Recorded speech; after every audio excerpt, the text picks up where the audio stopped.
Where your treasure is, there will your heart be also. God has given us unlimited treasures in His Word. Every time we open it, we can discover a new treasure or admire an old one. What will we find today? Here's Carla Early with Treasure Hunt in the Word. When God asks us to step out in faith, when we obey, He grows our faith. But that's only the beginning.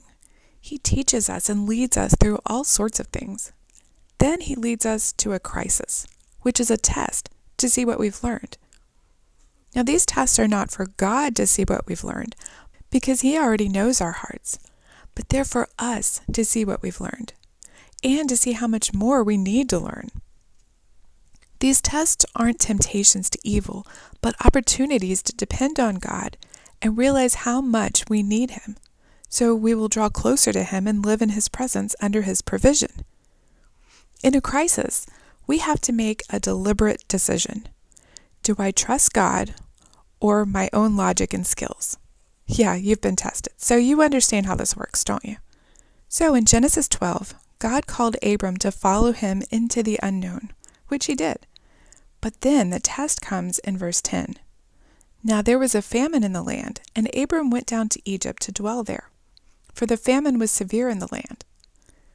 Now God had called Abram to this land. The Bible does not say He directed Abram to go to Egypt because of a famine. To his credit, Abram didn't head back to Haran, but Egypt, in the Old Testament especially, it's symbolic of the world. So instead of consulting the Lord, we can conclude Abram was turning to the world for answers to his problems instead of turning to God. And he did this out of fear of the famine in the land, which was completely natural. But that's what we do sometimes, isn't it? We have a problem, a crisis, and instead of taking it to God, immediately praying and asking Him how to handle it, we call a friend or family member for advice. Sometimes it's out of fear. Sometimes it's just a knee-jerk reaction. Why do you think we do this? I mean, God's the one in charge. With Abram, God led him to Canaan. Couldn't He have provided for his family there? Sure, He could have.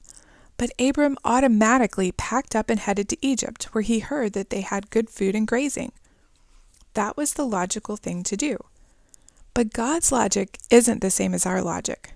For one thing, because He sees the big picture.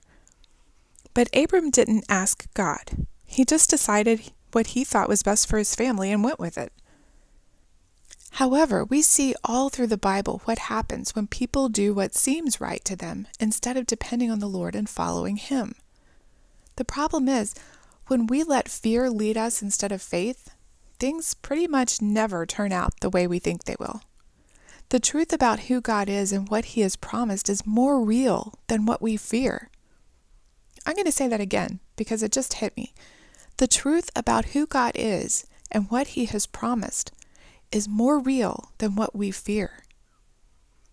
Do we choose to play it safe rather than trust God?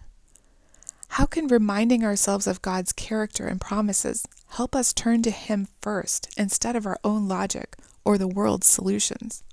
You can contact us at treasurehuntintheword@gmail.com.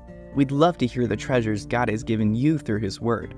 You can listen to other episodes on our website, which you can find in the description below. Thank you for listening, and remember, where your treasure is, there will your heart be also.